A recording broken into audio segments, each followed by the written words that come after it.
Good afternoon, everybody. Welcome to TraderMerlin Show. It is your Wednesday Hump Day edition. Hope you all did well out there and enjoyed that about face in our markets. Yes, Big Ab. I'm actually a part of Palantir now as well. We will see how that one goes, but I will update you on 2 new additions to the portfolio today on that market sell-off. It's funny because I think many of you understand that when you're busy and you got all kinds of stuff going on, you can't sit there and watch the computer all day long. So part of what I did today was I do it all the time. I find levels I like and I set alerts on it. And today, 2 trades were basically right into the alerts. Triggered early this morning. Just perfect trades. I'll tell you about those in so far they've been perfect trades. We'll see how it ultimately pans out. Yeah, you are in good company, Big Ab. Hope you're having a great vacation over there. All right, I was actually trying to bring up stablecoins for you guys because that obviously is the topic du jour. And the reason I made it the topic du jour is we talked about fiat stablecoins. We talked about the importance of this Genius Act, what it means. I think most people don't understand the full impact of this, and it's great because I'm being contacted now by so many other entities, not just from Trading Academy, but different educational firms, media outlets saying, "Hey, could you talk to us more about stablecoins and the impact here?" And I think a lot of it goes back to what we talked about. I think it was a couple months ago. Like, as soon as that Genius Act passed, before it was even inked, I was telling everybody this could be so unbelievably massive for the financial markets. And I want to just kind of share with you comments that were made today by Goldman Sachs and by Scott Bessent, Secretary of the Treasury. And it revolves around this stablecoin gold rush, really what the impact might be for you and I. And ultimately, it's about adoption and knowing that digital assets will be a part of every single person's life, whether you like it or not, within the next few years. So here's today's comments that were made, and I was like, oh, this is going to be great. Here we go. Number 1, current market cap of all these stablecoins out there right now is $271 billion. Now, that isn't a large number by any stretch of the imagination. There's a lot of companies out there that have a way bigger market cap than that. Heck, we know that Nvidia and Microsoft and Google and Apple all have market caps that far exceed that. But remember, my argument has been forever that this is such a nascent industry. It's so young, it's so small, that right now it's insignificant in the grand scheme of things. So here are some of the major stablecoins just to keep your eye on. You have, obviously, number 1 here is Tether. That's $167 billion market cap, followed closely by USDC, which in my opinion will probably be the largest stablecoin in the world within about probably 2 years. I think it'll leapfrog Tether because I don't think Tether is going to get their permits approved. For those that may not know, when you look at these stablecoins, while they all are quote unquote a stable coin, you don't understand who's backing them. So we'll start with USDC since Margaret just said who runs USDC. This is run by a company called Circle. Circle has big investment money from BlackRock, big investment money from Goldman Sachs, big investment money from Coinbase. So it is a very US-centric, US-based cryptocurrency, and stablecoin, excuse me. And they're the ones, I believe, who have gone to Capitol Hill and told these elected officials, look, we're going to be, stablecoin regulation needs to be here, but the rules should be they can only hold US dollars, they can only hold short-term treasuries, and they can only participate in the repo market. Now, because Circle and USDC is backed by some of the largest companies in the world, Goldman Sachs, BlackRock, and, I guess in the crypto space, Coinbase, they have the power to not only pay to lobby, but also have political sway because of who they are, right? BlackRock, I think we'd all agree, most likely is influencing government, influencing regulations because they're one of the largest financial firms in the world, so they can massage things to fit their agenda. So in creating this stablecoin Genius Act, which says you can only hold US dollars, you can only hold US treasuries less than 93 days maturity, and you can only be a part of the repo market, you're pigeonholing that stablecoin into only one of 3 activities. Now, they did that on purpose because when you look at something like Tether, which I've mentioned this before, Tether's the largest stablecoin in the world right now at $167 billion invested in it.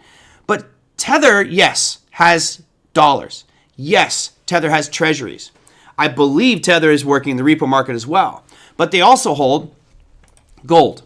They also hold Bitcoin. They hold other cryptocurrencies as well as corporate bonds in let's just say companies that may be a little shady with regards to their performance over time. So that to me was a strategic move by Circle to lock themselves in as the predominant US stablecoin and put pressure on Tether to adopt these new rules. Now remember, Tether is run by a Chinese company, which of course President Trump may just go, you don't get a permit because you're in China. And that takes that out of the equation. So immediately what would happen is this market cap is going to start to flow from Tether into USDC. Now, more importantly, I think what you guys really need to pay attention to here is if Tether is the main counter trade for cryptocurrencies around the world, right? If you go on to Binance, Binance is using Tether as the counter trade. And actually even on Kraken and Coinbase, or not Kraken, Coinbase, Kraken and Gemini and Binance.us, they're still using Tether as the counter trade. Here's where I think people are not paying attention to the big picture. And that is that if Circle is the first stablecoin to adhere to all the strict rules being put in place by the Genius Act, and the US says, okay, Circle gets their permit and Tether doesn't. What that means now is anybody on an international exchange will not have the ability to move cryptos back and forth to the United States because they're going to be using Tether as the opposite side of the trade. Which means that you could see an exodus away from Tether and money start flowing not only from the Tether stablecoin into USDC, but also new dollars coming in. If there are dollars connected, what is the investment opportunity? Okay, I'll get to that. So here's the investment opportunity, George. Right now, the current market cap of the stablecoin marketplace is $271 billion. Now, do me a favor, since I've got it on super low latency, it's not going to take a lot of time. Type in a chat how much you think the annual just payments system is. I didn't know whether it was the world or the US, but how much you think just the annual payments being sent around the world are, according to Visa, right? And to me, that's your big benchmark business, right? Is Visa from a payments center, because obviously we would like to see stablecoins kind of replace Visa. So yeah, what's the actual number, like the dollar amount of transactions per year? Yep, per year. It is a large number. It is 240 trillion. Okay, so that's not just a 10x. If we 10x'd from here, that would be 2.7 trillion. If we 100x'd, it'd be 27 trillion. If we 1,000x'd, we would be right around the market cap of the payments.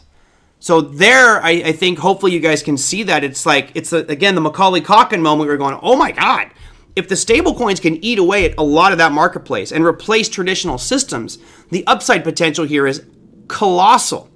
Now, what George was asking was, let me make sure I got the comment there. He said, if they are dollar connected, what is the investment opportunity? The investment opportunity for you is not much, right? Because it's a stable coin. It stays at $1. I've been making this point repeatedly over the past few months, which is as soon as, can you show us charts of these as you talk about each one of them? Sure, but a chart of a stable coin doesn't look like anything, right? It stays flat. A stable coin is designed to stay at $1. So let's go USDC. I'll show you crypto, and we'll just do, here's the USDC stablecoin against the US dollar, right? There's supposed to be no fluctuations here, and there are occasionally little ones. So Mike, you're not going to see deviations. This thing is supposed to be pegged at $1. So there's no investment opportunity in a stablecoin for you other than you might be earning yield, right? So this is a way for you to start earning yield. Like I've shown you this before as well. If you go to Coinbase, right now at Coinbase, you can be earning 4.1% just for holding stablecoins, whereas if you go to USDC, you're going to make, if you go to Coinbase, I'll show you right here because I'm getting ahead of my skis apparently. Here is cash. I'll go down to my portfolio here. Why is it? There's my assets. And you can see up at the top, USDC, I'm earning 4.1%, whereas my US dollar holdings here, I'm earning nothing. So Steven says it's limiting its risk. Yes, they are limiting risk. Remember, nothing is risk-free. But I'm hoping that everybody here sees how safe these are, because if it's going to be issued by the government, so the permit for USDC is going to come from the U.S. government. I forget the exact department. I think it's the Operation of the Comptroller of the Office of the Comptroller of the Currency, OCC. That government entity will be regulating any stablecoin over $10 billion. And obviously USDC at $60 billion would be under their purview. They are regularly audited, and they will have to have cash. They will have to have short-term treasuries and repo market. And this is going to be all the time, audited. So I think you'd all agree that's probably pretty safe. Like, where do you think that this could blow up? The only way, in my opinion, it could blow up is if they lied about their holdings, or if something so catastrophic happened to short-term bond yields, but it won't. These are 93 days, so it's not like you're going to get hurt with that one easier. You're not going to get hurt by that one. PayPal's definitely the game. PayPal has their own stablecoin right now. Yep. Jim says, hold on. Now you guys are getting engaged in this, and I like it. So I have a question. If the Genius Act allows banks to issue stablecoins, what would that mean? Would that mean that they can act as their own Visa or MasterCard? It's a great question. It's a fantastic question. And I believe the answer is yes. Remember, what Visa does is essentially issue credit, right? I mean, they're just issuing with the banks. So technically, the bank could supplant Visa and MasterCard. So right now, if you're Visa and MasterCard, you got to be going, we either need to jump in front of this or we're in trouble. Because pretty soon, stablecoin means you have cash on hand. Visa and MasterCard means you have debt on hand, right? You're borrowing money for 30 days or whatever period of time. Little bit different market. Stablecoins won't be issuing debt instruments like a Visa or MasterCard. What they will be doing is allowing you to facilitate payments in a much faster, cleaner, more transparent method. So that's where it would eat up part of the market. You're still going to get Visa and MasterCard as this entity that gives you debt, right? It allows you to borrow and pay down the road. That won't happen with stablecoins. You could use your stablecoins as collateral, as Andre says. Yep, absolutely. Yep. Now, as it gets bigger and bigger and bigger, remember, Amazon's going to issue a stablecoin. Your banks will issue. There will be a plethora of different stablecoins.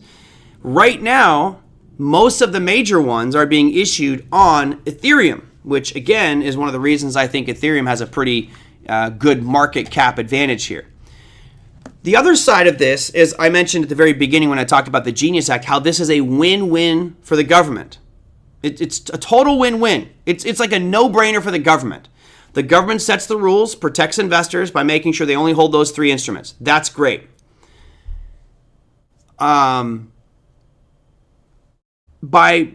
these stable coins buying large amounts of dollars and holding US dollars, it actually sort of further bolsters the argument that the dollar is the world reserve currency. The more that any domestic, US dollar stablecoin is utilized around the world, the more dollars are being purchased. So we've created this insanely large buyer for US dollars. So that the Treasury, the government loves that. But more importantly, as Andre says, more demand to keep issuing T-bills. That's right. The government, the Treasury Department, and Scott Bessent alluded to this, the Treasury Department is going to be issuing more and more treasuries. Why? Because that's going to be their lowest form of debt. And here's what I think is incredibly interesting. Incredibly interesting. The Bank of International Settlements, which is kind of the bank of central banks, they issued a report saying that if we get a 2 standard deviation inflow into stable coins, it's going to lower that short-term treasury yield by 2.5%. So right now you're looking at about 4.2%. All of a sudden, and that's within 10 days. 10 days, according to this report. That means that your treasury yields, this is really going to make Big Eb upset over there because he's getting about 4.2, maybe 4.3% right now. That means your short-term treasury is now going to be about 1.7. Your yields are going to drop significantly. But again, who does that benefit? The U.S. government, because they're going to be issuing debt at lower yields. You can see right here as of today, well, this is as of July 3rd. I don't know why it's not updating here. You get about 4.3% for a 3-month T-bill, right? And that's pretty decent, right? And it plummets after that. If we start to get adoption of this, then all of a sudden this thing's going to drop significantly. It'll literally go off the charts here because it'll be down around 1.7. if we get the forecasted adoption rate that the Bank of International Settlements has thrown at us. Now, I think that's a bit aggressive. I don't think we'll see it drop by 2.5%. One thing I think is certain, guaranteed, is that if stablecoins become more prominent, then that short-term treasury yield is going to drop. It's not going to go up, right? Because what we've done is we've created this insatiable demand for treasuries. Right? Who else is buying treasuries? You got people like Big Eb who are doing a ladder strategy where you just kind of keep buying and rolling and rolling and rolling. That's great, right? If you're looking for 4.3%. But, you don't see, I don't think it would be the most prominent product being purchased. But now when you have stablecoins entering the arena and they are required to buy it, I think that really does start to jack up demand for those treasuries. And Bill Addis said, I don't think you'll see the Treasury issuing more T-bills, short-term stuff. I don't think that will cause them to increase. But look, if I'm the U.S. government, why would I issue bonds for 20 years when I can, I'm going to have to pay 4.8%, when I could all of a sudden have this short end of the yield curve drop significantly, especially if the Fed drops the overnight rate, and now I'm only borrowing that money at 1.7, 1.8, maybe 2%. It would make sense for them to issue a lot more of this. Keep selling, because the more you sell with demand, you're going to push yields down even more. And that could get you around 1% or maybe even less. So to me, this is such a massive win for government. And listening to Goldman Sachs and Scott Bessent pontificate about how massive this gold rush is for stablecoins, I don't think you guys could be excited enough. It really does paint the picture for a very interesting next couple of years. Remember, the Genius Act, we've got until August of next year till they get everything squared away and start to fully implement it. That said, I'm pretty sure that USDC has already got their application filed because they already meet all the terms and conditions of this Genius Act. Tether, not even close. Not even close. Let me go back here because you guys there's so many questions coming through. Stephen Wolf says US dollar gets downgraded. Actually, this may upgrade it because demand for the dollar is going to go up. All right, you're going to have more demand for US dollars. So I think that adds strength to the US dollar. You're going to be able to put your money in bond like Trump? No. I've only got one bond and I'm not happy with it. Visa, MasterCard will figure out. Yes, they will. Use stablecoins collateral. Yep, exactly. Visa loan company. Stablecoins, you need to have the money. Correct, Stephen. Yep. But remember, because this is so new, we may actually start to get somebody like a Visa, and maybe Visa does allow this. Maybe Visa plugs into stablecoins and allows you to use that as collateral or something. But I have a feeling Visa is going to try to integrate stablecoins into their model. We'll see. Retired Jim says, feels like we'll have a new payment option outside typical debt credit card merchant. Yes. And I think that's good for business because it gives the businesses a choice. It gives consumers a choice. I feel personally that like monopoly on credit cards has been Visa and MasterCard. And they're crushing it. I mean, their charts are amazing because they are the alpha players in that space. I mean, look at the chart of Visa here. Granted, it's been a little weak lately, but I mean, come on. I'll bring this up on a monthly time frame, and it just shows you that these guys are killing it. I mean, you go back to 2009, Visa almost looks like Bitcoin's price chart. 2009, Visa was $11. Now it's 343. Actually, yeah, I'm going to try to do percentage from bottom to our peak here on this bad boy. You're looking at 2,700%. I mean, that's a pretty significant move. I think some of this is going to start to die down. I think some of that business may decline. Now, Tofi says it might kill Zelle and Venmo. I don't think it will kill I'm getting it backwards. Zelle and Venmo. What those two products do is they connect to your checking account, right? So what will happen is when you keep your money in your bank, you'll have a choice. Do you want to keep it in dollars or stable coins? Most likely you're going to have a higher yield in the stable coins. So when you go to pay with Zelle or Venmo, you just choose which currency you want to use, a stable coin or the actual fiat. And I think a lot more people, once they understand it, will be using USDC or some stable coin because you're going to get more yield. Just the nature of the beast. Very smart roundabout way to have international and domestic person to buy U.S. treasuries. Exactly, Margaret.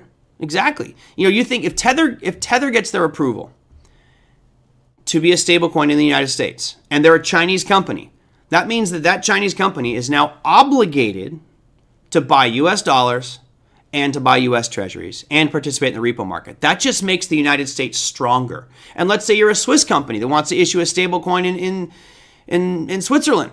Well, if it's going to be a U.S. dollar-based one and have any business to do with America, it's got to have U.S. dollars in it. It's got to have treasuries and participate in the repo market. So this is so good for the government. It's great. I think you guys saw Wyoming is the first state in the United States to issue their own stablecoin. They just issued that. So you're seeing some real progress here. It's pretty. What did Tofi say here that Margaret wants me to answer? I think I already answered that one, Margaret. Sorry. What else we got here? Can't the government open new low-rate bonds to essentially refinance our more expensive debt? So SJ, yeah, the government can issue a bond and say that they're going to pay. Okay, let's say you want to service the debt, right? And you look over here and you go to the yield curve, and let's say that you want to issue some 10 years, right? So here's your 10-year yield I've got. Right now, the yield is 4.35%. So SJ, if I go out there as the government and say, I'm tired of paying 4.35% interest on these bonds, I'm going to pay 2%. And you issue a bond that says, okay, 2% for a 10-year. Who's going to buy it? They can issue all they want. No one's going to buy it. There's no one going to buy a 2% 10-year bond, especially when they are currently going at 4.3% for a 10-year. So they can issue them in whatever denomination and rate they like. It's the consumer that buys them. If no demand is there, what happens? They have to start raising until people start to buy them, and that's the equilibrium price. Right now, the government does an auction, and that auction is essentially what pushes this yield to 4.35. If more and more demand, let's say more and more people want to buy the 10-year bond, right? Let's say demand doubles for the 10-year for whatever reason, then that demand is going to cause the government to lower their yields, and that will drive price that way. So the government doesn't dictate what the yield on that bond is. Supply and demand dictates what that bond yield is. Does this pump up the crypto coin? Absolutely. Yeah, George, on a colossal scale, because its adoption, all of these stable coins we're talking about, Tether and USDC and you name any one of them, they're all built on top of another blockchain. They are not their own independent blockchain, right? There is no blockchain that is a stable coin. Every stablecoin is dependent on another network. And that, to me, is where part of the demand cycle increases here. If we see, just hypothetically, that Tether, let's say Tether complies with all the rules, and they say we're going to build our stablecoin on top of Solana, then I would encourage you to have some Solana in your portfolio. Right now, most are building on top of Ethereum. Most are building on top of Ethereum. And I know a lot of people are against Ethereum. It's slow. I definitely was in that camp for a while. But Ethereum has layer 2 solutions, scaling solutions built on top. So that's allowing further adoption. Coinbase and Robinhood, as I mentioned, and several other companies are building their own layer 2 applications to plug into Ethereum. And that just helped the scalability of ETH tremendously. So yes, I think ETH is definitely a play, not the play. It is a play. I still think Solana is a good alternative. I think that Sui or Aptos probably Sui more than Aptos, but I think that there's definitely some opportunity there. Another reason for the U.S. to be the leader in the crypto market. Absolutely, Margaret. This is so self-serving, right? If it would have been embarrassing if the U.S. government shot down this Genius Act and said, no stable coins. But essentially what it's doing is it's putting us in a position where we're creating the rules for the world. And I know that sounds arrogant and super cocky, but we are creating the rules for the world to follow. And I think whoever gets to that level first and establish those rules, you've got the huge competitive advantage. Yeah, Sui, S-U-I. So here's Sui. Let me bring that up for you guys. So Sui and Aptos, just so you know, Sui and Aptos were both built by former developers from Facebook, Meta. They were the ones that built Libra and Diem, which was their stablecoin project for a long time, but that got scuttled, unfortunately, because... But this is Sui. It's doing okay. It doesn't look that great. Buy oil with stablecoins, pay taxes. Why not? Remember, the government doesn't care because it owns government assets. It owns dollars and it owns bonds. So I don't think there'll be any issue from the U.S. government perspective if you're buying Saudi oil with stablecoins. What do they care? That stablecoin owns dollars and treasuries. So yeah, use stablecoins. And again, it bolsters the world reserve currency as the U.S. dollar. I mean, it's such an interesting change that's happened in a very short window of time, and it's something I've been talking about for a long time too. For those that go back into 2017, long before our government even talked about stablecoins, and I think some of the audience here may actually be in this, been in my classes back then. I was saying very easily you could make $1 billion by creating your own stablecoin. Just make sure it's backed by US dollars and backed by treasuries, so you get the yield on the treasuries and you're good to go. George was asking, where's the opportunity here? Well, let me bring up a calculator and I'll show you. Okay, so here's a calculator, and right now, let's just say that USDC gets to 100 billion. So there's 100 million, there's 100 billion. Right now they're at 61 or 64 billion. So getting to 100 billion would be no big deal. Remember, they're owning short-term treasuries, which are paying you about 4.3%. So let's give them 4%. We times this by 0.04, right? That's 4%. That means they're making $4 billion a year just in interest from those treasuries. $4 billion. That's where the profit comes from. And that's why, we've seen Circle surge, because I think people believe that they're going to make that much more. Circle doesn't need a lot of employees. Circle can be a really minimally run company here, because all you're really doing is saying every dollar that comes in, divide it into 3 slices. Some US dollars, some treasuries, and some repo market. And whatever formula or allocation they use, that's fine. But they're getting, Circle's getting 4% essentially on top of all of that money that they hold. It's free, easy money. So yeah, $4 billion a year. That's got to be the simplest run, most profitable company out there. You could literally do this with like 5 employees. Unbelievable. Crazy. All right. Is stablecoin backed by the dollar or dollar going to be backed by stablecoin? The stablecoin is backed by dollars. Stablecoin is just a token that's collateralized with dollars and government treasuries. Let it run some more when it works. We're protecting profits at the end. All right, I think I've beaten that one up. And again, I'm excited, as you guys can tell. When you hear Scott Bessent and Goldman Sachs say comments like they did today, really interesting. All right, now let's go into some other stuff here. Let's talk about, I think Steve's probably going to get a little bit nervous on this one, but Intel and the government. So there's more talk today about Trump and the government buying into and investing in Intel and getting a percentage of the shares. And it's interesting because you have people like Bernie Sanders saying, oh, I've been talking about this for years and we should be getting warrants. And so is Elizabeth Warren. Finally seeing Democrats and Republicans agree on something is rather interesting. But given the fact they've given Intel billions and billions of dollars, there should be some benefit to us as taxpayers from a return perspective. Now, I don't know what the ultimate outcome is going to be. We do know that the government has arrangements with Nvidia and AMD over their Chinese business, and they're getting 15% of those revenues for the government, which, whatever, fine with me. We saw a pretty significant down day on Intel, I think based off this news, which was down 6.99%. I think long term, if the government buys into Intel, I hate to say it, but it's probably a good thing. We know the government doesn't have a good track record of buying companies. However, if the government is buying into Intel and Intel starts to have issues, the government will probably save Intel. It will give preferential treatment to Intel because they want to obviously have domestic chip production and they can help facilitate that. So I'm torn on this one. I don't know whether this is a good thing or a bad thing. I know that typically the government is bad at picking winners and losers. But I do like the idea of if my taxpayer dollars are going into Intel, then I would think that money should be paid back and with interest, right? I'm not going to loan out money to someone for free. Yet my taxpayers are like given to all these people in grants and all these different things. I don't know. I do like the idea of, hey, you're getting $8 billion from us. Okay, fine. We now own 2% of the company or 5%, whatever that's negotiated at, and that now goes back into our coffers as a holder. So anyway, I thought that would be an interesting one. I know Steven probably saw that and was like, oh, scary. He says kind of gives Intel unlimited money. Could be a good thing, right? Anonymous says, sounds communist a little.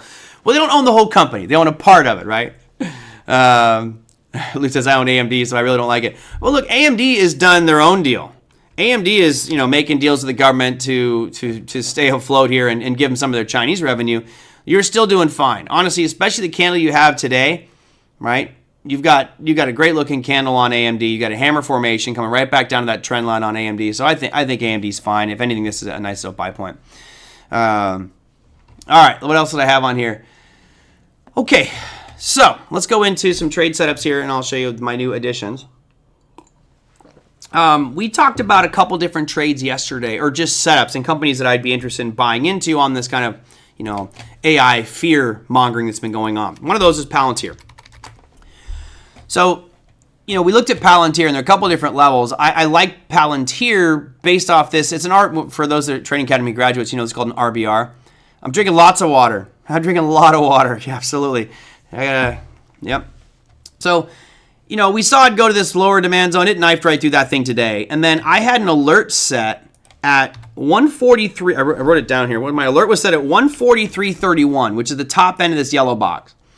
So by the time I got to it early this morning, I ended up buying some. I bought 500 Palantir at 143 and a nickel, 143.05. And, in hindsight, I'm like, man, I don't think I could have called that one better. The low point today was 142.34. And for me, picking something 70 cents off the dead low on a day like today, I was feeling pretty damn happy with that. And Margaret, yeah, I see that as well. You do have a pretty significant hammer here. This does speak volumes to a potential rebound in price. And at the end of the day, when you look at the volume that happened today, this is climactic volume, right? So you have climactic volume, which is people panicking and doing dumb stuff. And you have a hammer formation. So I don't know if I want to buy more. Again, I bought 500 shares, so it's only a 70 grand worth, but it's still a decent position. Plus, I have some other pretty big positions. I'm a little bit underwater right now. Sitting in a cab in London? Oh boy, Tofi, make sure you cross the street and look both ways. Safe travels over there in the UK, mate. Shall I do the rest of this show in a British accent, mate? All right, we'll go here. I have a pint of beer. No, I can't do it. Won't do it. Anyway, so this is kind of a double whammy. Number one is just base all supply and demand. And that was this rally-based rally we saw back here on July 10th and 11th. We tailed into that today, climactic volume. That does definitely, to me, scream that there could be some upside potential on this one tomorrow. Follow through. We're up about 0.76% in the after-hour session already. I may look at selling some calls against this just to get extra premium tomorrow. We'll see what the momentum is. But all in all, a pretty great day for Palantir, at least for me, even though it was down, getting near the bottom. And the same thing happened in Nvidia. So Nvidia, I had a lower level drawn on the gap here, but I like the way that it had this sell-off and then just kind of rocketed up. So I put a line on at 170.78. And again, by the time I got there, this thing was moving a little bit faster. By the time I got there, I got it filled at 170.20? Yeah, 170.22. And then all of a sudden, Nvidia just had a screaming rebound. Now, this one is a little bit different than what we saw with Palantir, right? Because the Palantir had climactic volume. That was panic selling going off. Love it. I love to see that. With Nvidia, I don't see that climactic volume. Yes, it's slightly higher than normal. It's been increasing. That's okay. But not climactic volume, even though it's just a fantastic looking shooting star there. Pretty darn good pattern there. So you had a giant red candle. At one point, this was two massive red candles looking for more downside movement, and then we came screaming back up. Never bet against Nvidia unless QQQ is dumping. Well, QQQ was dumping earlier. I mean, if you bust out the Qs, it was a giant red candle, but this looks just like Nvidia from a volume perspective, right? Nothing climactic. And I didn't see anything here on the technical side of things that would cause NASDAQ to bounce. But on those two particular securities, Palantir and Nvidia, I did, and there are the new holdings. So, yeah, I'm underwater pretty good on CoreWeave and MicroStrategy. I'm not too concerned about that. But is the AI bubble over? I don't know. Margaret, heck if I know. I know that I was willing to take a stab at these prices that, at least from my perspective, are significantly depreciated, right? If you look at PLTR, just in the past 10 days or so, if you go back to the high on August 12th to our low point today, that's a 25% slide for Palantir. Now, I know that Palantir has a really high PE ratio. I know that many people think it's overvalued, but I'm also of the opinion that Palantir is in a very dominant position in that AI race as far as data goes. So I'm okay owning that. You look at Nvidia. I do think Nvidia got a little bit long in the tooth. I think Nvidia is definitely due for a correction, but it also was down, not as much. You're talking about 8.5% in 6 days. That's pretty significant. It did come down into, an area of demand here. And look, Nvidia can't produce enough chips for their demand. They have far more demand than they have supply. So that's going to continue to drive prices up and profit margins up. And I think that Nvidia's in a pretty darn good spot. No. I think that's a sell the news type of deal on AI bubble. Well, look, we all know that there is certainly the potential for this market to continue to go down. I do think that the overall equity markets, when you look at these, the S&P, the NASDAQ, et cetera, we're climbing this wall of worry and doing so handily. But it's still an uptrend. We're still making higher highs. We're still making higher lows. At this point, I've got this line on my S&P chart here. If we get below 6,246, I'm probably not going to have my bullish bias anymore, right? I'll probably start to shift my bias there and move towards a neutral or bearish stance. I'll probably start going much more bearish on this one because I do think at some point you're going to start to see liquidations and people start selling their positions and taking profits. But until we get below 62.46, no, I'm not worried at all. I think it's a good opportunity to, buy. Yeah, well, September is historically the worst performing month of the S&P. So that's not a good sign. Here we are in the tail end of August, and it's been a fairly weak one. I'll bring up your monthly here. Here's your monthly. We've had a great rally up, but it feels like it's starting to stall. And that does lead me to believe that, oh boy, Oliver, no. Hey, look at the picture. What does the picture say? The picture from the low in April says extreme bullishness for May, extreme bullishness for June, bullishness but not extreme in July, and then so far for August, it seems rather muted. So if you're looking at momentum slowing down, it's like the market feels like it's downshifting a little bit from a trend and speed perspective. We'll see what this looks like in a couple of weeks when we get the end of August.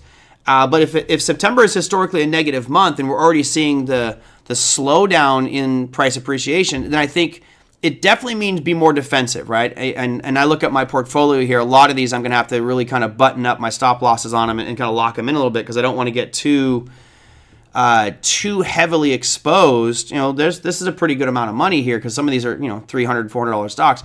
I certainly don't want to get too overloaded if this does in fact start slowing down. So I will probably look to sell those calls on Palantir and Nvidia. Maybe see if I might even do them at the money. And see if I get another couple percent on it because obviously today was a great rate of return just for those trades alone. So I might just dump those ones and then we'll worry about MicroStrategy, UNH, and CoreWeave next week. I have calls on all those already and we'll see if I can get the other two taken away from me before we start to slow down.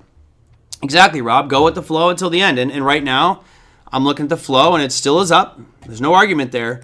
But what is interesting is it does feel like it's slowing. Oliver coming out with my doom and gloom again, but it does feel like it's slowing here just a little bit, and that's okay. It doesn't mean it's done. We just have to keep watching it. It's just like you kind of go on alert here. Like the way we saw this sell-off over the past 5 days or so should make you a little like, okay, it was a sell-off, no big deal. It's the recovery from the sell-off that really tells the story, right? If we follow through to the upside with some positive moves on the S&P tomorrow and rally good, then okay, fine, we can shrug this one off. But if we open up tomorrow and start drifting lower, you got to be careful because it looked like we had a big rally at the end of the day and buyers coming in and value buyers and buy the dips.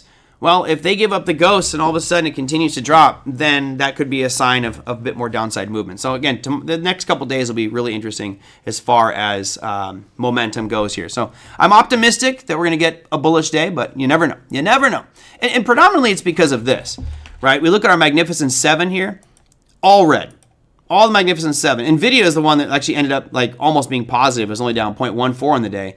But at one point, it was a significant down day for Nvidia. I mean, at one point, Nvidia was down almost 4%, and it finished down 0.14. You look at Apple.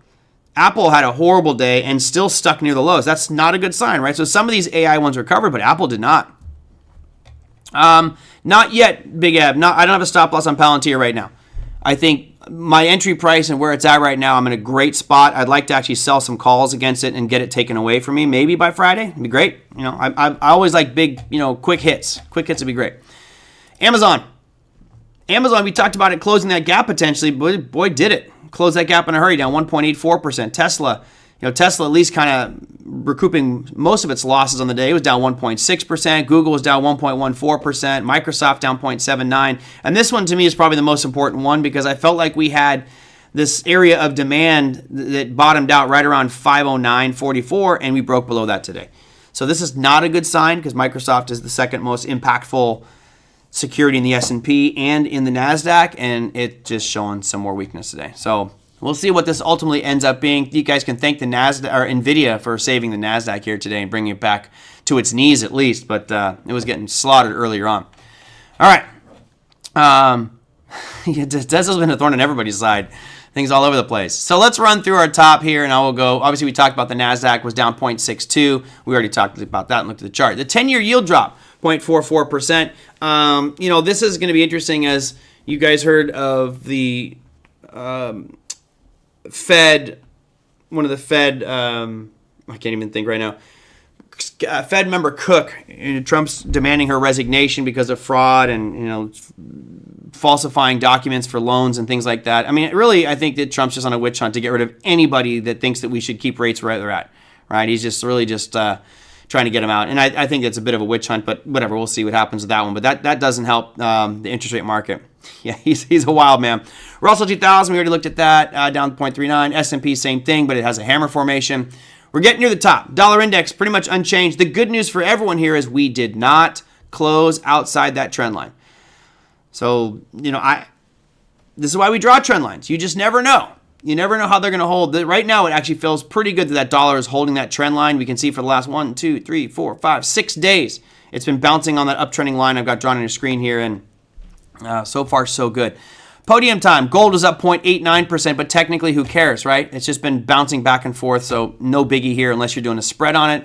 Bitcoin recouped a little bit, and this is, in my opinion, critical, right? A close below 113,000 would be pretty bad. I do not want to see that. Actually, it was up 1.09% today on the futures market, which is a good sign. Technically, that is a bullish Harami formation. Maybe we'll get our feet back underneath us and move to the upside. And your big mover there today, crude oil, up 1.52%, but really just reversing all of yesterday's losses for crude oil, so not that big of a deal. As far as economic announcements, today there really wasn't that much. You had crude oil inventories, which came out way worse than expected, which is probably why we saw the price shoot up a little bit today. Tomorrow, we do have services and manufacturing numbers coming out for most of the European countries, as well as the UK, as well as the United States.